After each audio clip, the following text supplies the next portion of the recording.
host, Filipina P here, and I have here Gracey, and thank you so much for meeting us today. And this time we're going to discuss something I get a lot of questions about, the visa situation.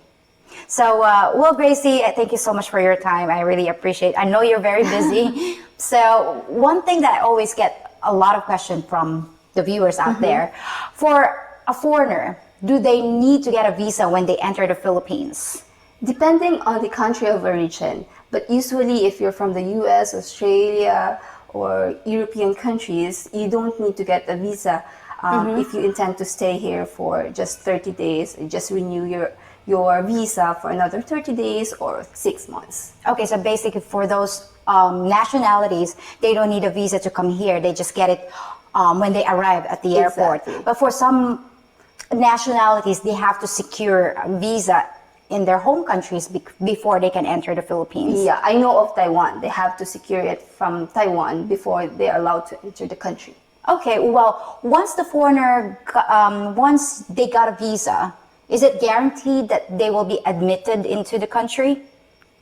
Not totally, because remember, a visa is a mere privilege given to a foreigner, right? So once they enter the country, they have to show respect and good behavior in answering questions with an immigration officer. Otherwise, they might be tagged as disrespectful and automatically be deported back to their country of origin. Okay, well, there you have it, guys. You have to at least be, respectful to the immigration officer, because if they think you're being disrespectful and you're being rude, they have the right or they have the power to just send you back home. Yeah, not to grant you your entrance to the country and deport you automatically. All right. And worse, they can blacklist you. Oh, blacklist you. Okay, that's, yeah. Well, if you want to stay in the Philippines for more than 30 days or even for a year, well, what visa should they get? Depending on your purpose. Okay. Like if you want to do tourism, so your tourist visa is enough because you can extend it for 30 days, 2 months, 6 months, or up to a period of up to the end of 3 years for US citizens. But the clarification, the longest allowable extension is 6 months, correct? Yes. After you've extended your visa for 6 months, you can file for an extension of the same for another 6 months. Okay, but up to 3 years, which is the end of third year from the time you enter the country. Okay, that's 36 months. Then they have to get out of the country, so it will reset back. Exactly. Okay. Well, I've heard that the Philippines right now is only allowing long-term visa. What are these long-term visas? So there are 3 different types of long-term visas. We have the quota immigrant visa, the non-quota immigrant visa, and the SSRV. So the quota immigrant visa is granted to foreigners with enough capital to prove that they're gonna be what they call this. They have qualifications that will benefit the country. Okay, like special skills or something. Professional skills. Okay. For the non-immigrant resident visa, a non-quota immigrant visa, or the resident visa here, this is granted to Westerners who are married to Filipinos, or those Filipinos who had acquired another citizenship from in a foreign country and they are returning back in the country. So like Filipino citizens that are dual citizens, they are allowed to come here, to come back in the country. Okay. And the SSRV, of course, the special retirement, special retirement. Special retirement visa. Let me just. The special resident retirees visa. Okay. So these are for those who wanted to retire in the Philippines, and then if they want to apply for this kind of visa, of course, there is like the qualification of putting up a visa bond. Okay. So, and it also depends what how much they're putting and their age? Yeah, the basic qualifications as to how much they have to put as a visa bond or the visa deposit is they have to consider their age, the pension they're receiving, and their health condition. So the deposit may be in the range. The deposit may range from $10,000 to $50,000 US. Okay. But what's good in this kind of visa is that the deposit can be in the form of investment. Let's say if they're gonna purchase a condominium or they're gonna have a long-term lease on a certain property, then the value of that purchase of a condominium and the lease can be considered as a visa deposit. So it's not totally cash that they have to put in the bank. Okay, well that is actually a good option for those people that want to retire here. So basically, how about the taxes or import fees? Do they also have a special privilege on that one. If you're going to retire in the Philippines with a special retirees visa, then you can import your household goods and personal effects up to the amount of $7,000 US. Oh, okay. Well, that's a lot of discount if they really wanted to move their stuff here. Yeah, okay, that's great. Well, how about if you have a tourist visa, are you allowed to work or open a business here in the Philippines? Definitely no, because the purpose of having a tourist visa is tourism. And not to engage in any income generating endeavors in the country. Okay, well, it also applies if you want to go study here in the Philippines. You have to acquire student visa, correct? Yes, that's a different kind of visa. So you can't just have a tourist visa, come here, and then suddenly you just decide, I want to enroll it, in Silliman, but they can't do that, correct? Eventually, they can apply the tourist, the student visa while they're already enjoying the tourist visa here. Okay, that's good. Well, does it include how about, let's say, what about if you assist a friend in attending to his business? Is that allowed?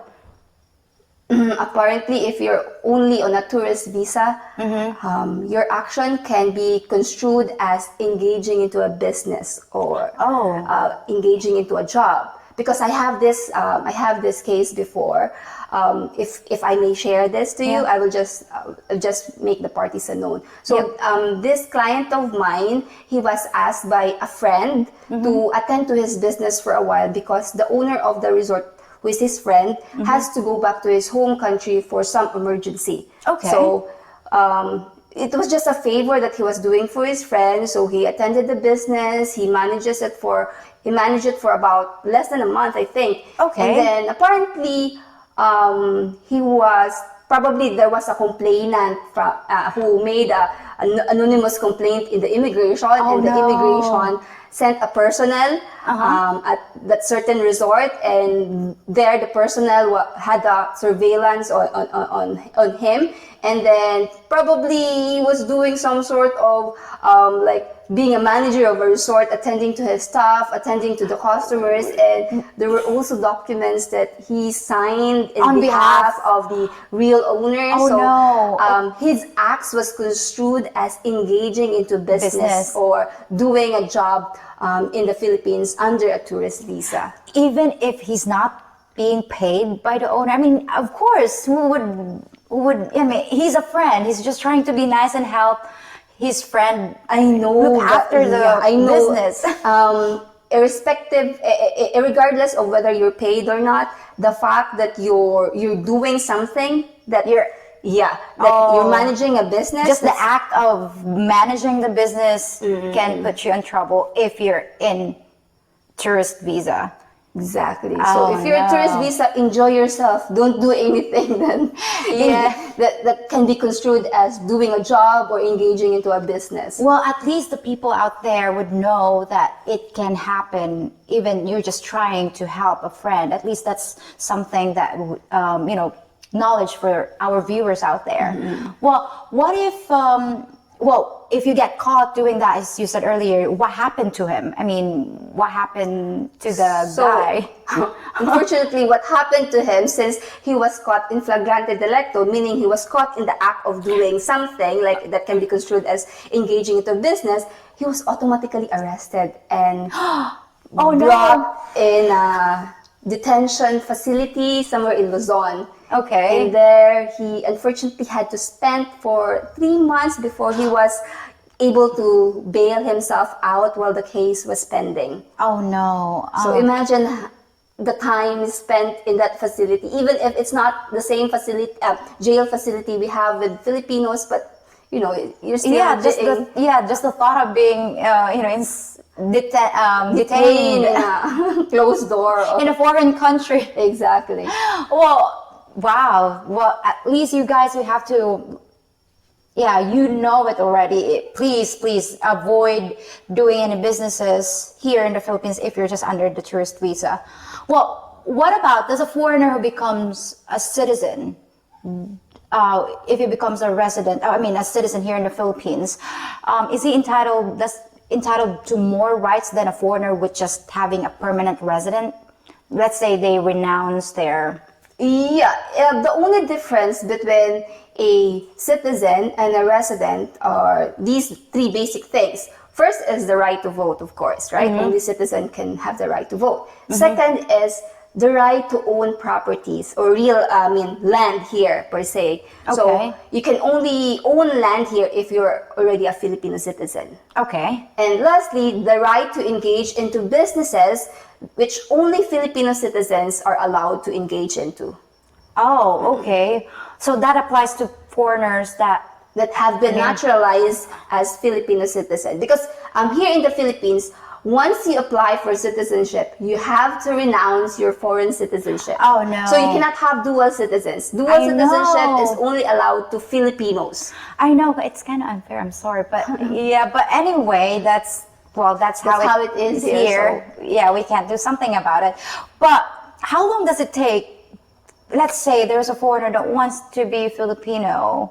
How long does it take for the naturalization? Depending on the circumstances, as far as I know, it has a minimum of 5 to 10 years before they can apply for citizenship. Let's say they have to be a resident here for 5 years. If they're married to a Filipina, after 5 years they can apply for citizenship. If they're not married to a Filipina, they have to be a resident here for 10 years. Only then that they can apply for citizenship. Oh, okay. So they have to be a resident here for an X amount of time before they can qualify to go through the process. Okay. Well, how long does it take usually after they file? Let's say they already reach the X amount of time that they have to stay here in the Philippines. I have no specific timeline for that one, but basically it will take some time considering that the government has to do their due diligence, their investigation, background check on that person. Okay. It will take some time, I think. Okay. But how about an estimation, like a year or 2? You know how the Philippine works, right? So even if it's mandated to finish the application within a year, but you never can tell. Okay, well, what happens if when a temporary visitor's visa holder who stay in the Philippines will exceed the authorized period of stay? I know that you said it might constitute a fine or automatically if they exceed the period they are allowed to stay here, they're automatically tagged as overstaying. So they will be fined and sanctioned and be deported if they already overstayed for a very long period of time. But before they go out of the country, they have to pay the fines because otherwise they'll be stuck in the country. All right, the fee will be piling up. Exactly. Okay, well, wow. So basically, like the current situation, of course, there are foreigners that are, exceeding already, like, as we mentioned earlier, they're allowed here to stay up to 36 months, or which is 3 years. 3 years.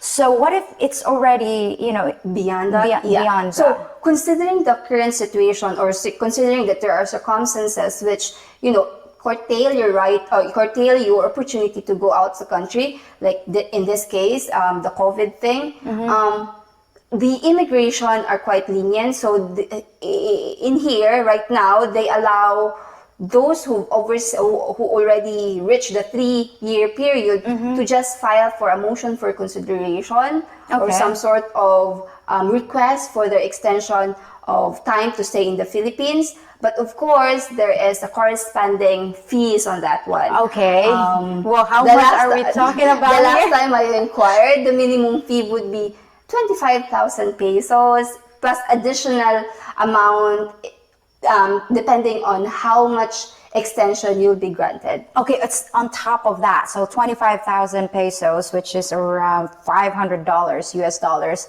And then on top of that, they have to pay the extension. Yeah. Okay. So that's just for applying for the motion for... Yeah, the 25,000 is just it's just a fee because you are granted to you are allowed to extend your 3-year period. Okay, So, but it doesn't mean to say it already included like the extension. the extension, no? That's another computation. Okay.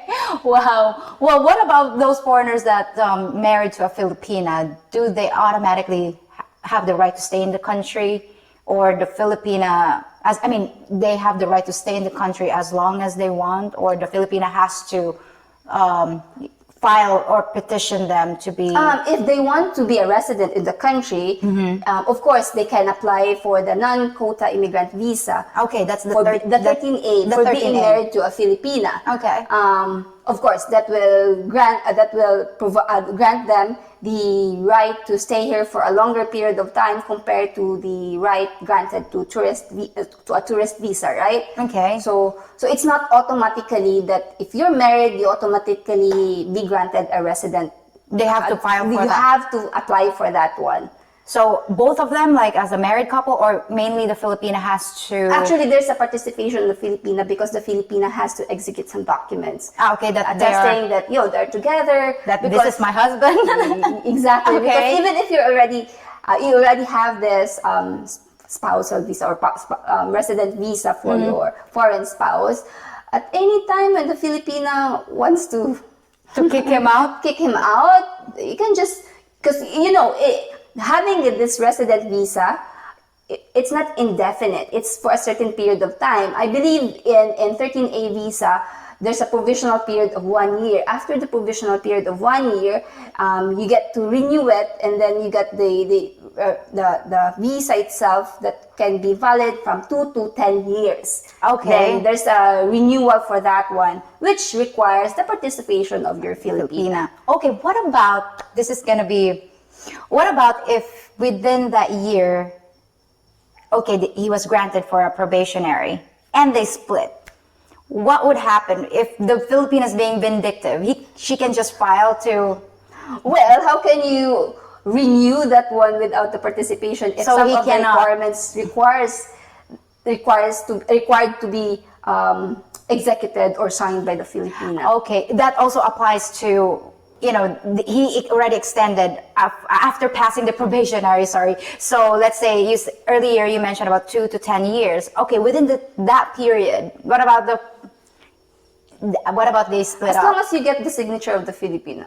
Okay. Okay. But the Filipina has the right whenever, if she changed her mind, she can just...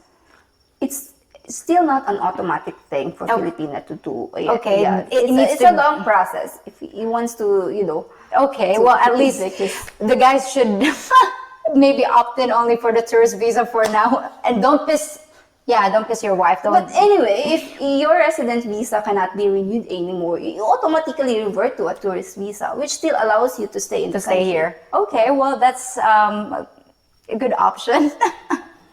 Well, what about if you stayed in the country for more than 6 months without overstaying? Can you just exit the country anytime? Apparently, depending on the kind of visa that you have.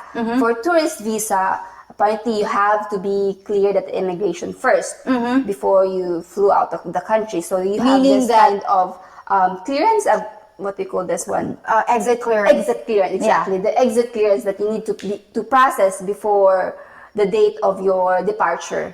Because without this exit clearance presented at the date of your at the airport, then you will not be allowed to. Even if you already have your tickets, no. Okay, well, Yeah. how long before your departure? Like at least a week? Is it? Yeah, Okay. you can process that at least a week. I believe so. I think it's even at least a month before your date of departure. You can already do the processing. Okay, well, they can process this in the airport or in their local immigration. Under the current circumstances, you can process it at the airport right now. Okay. But in normal circumstances, like in the Visayas, you have to process it in Cebu. Cebu. Yeah, Okay. in Manila. But not in Dumaguete. We don't. Ah, we don't have exit clearance processing here. Okay, so they have to fly. Go to Cebu for that. All right. Well, I know there's still a lot of visa questions, and I know that the viewers out there, they want to know the other visa questions, but we might do another, volume 2 for the visa. But anyway, wow, Gracey, that was some useful information that I know a lot of my viewers wanted to hear. Well, again, I appreciate your time and your free legal advice. Well, thank you so much, and I hope you'll enjoy us. You'll join us again next time, and for another chat. Well, till next time, folks. Well, Gracey, that was some useful information that I know a lot of my viewers wanted to hear. Again, I appreciate your time and for giving us all that free legal advice. And I hope you'll join us again sometime for another chat. So, till next time, folks. What do you mean free legal advice? Oh.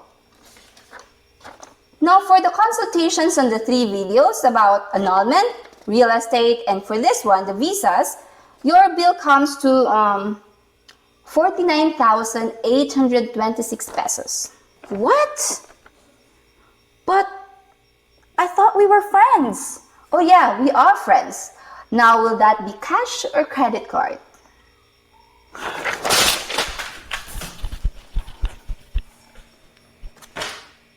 YouTubers. Just one last thing before you go. If you think about it, I'm kind of like your waitress, bringing hot, fresh content to the table and serving it to you every week. The only thing I ask for my hard work is that you leave a small tip in the form of a thumbs up on this video, subscribing to my channel, hitting the notification bell so you know when your next meal has been served, and sharing this video with friends. I promise it'll only take 10 seconds to do, and your tip will make my day. You wouldn't want to stiff your waitress now, would ya? And for dessert, please enjoy my other videos too. See you real soon.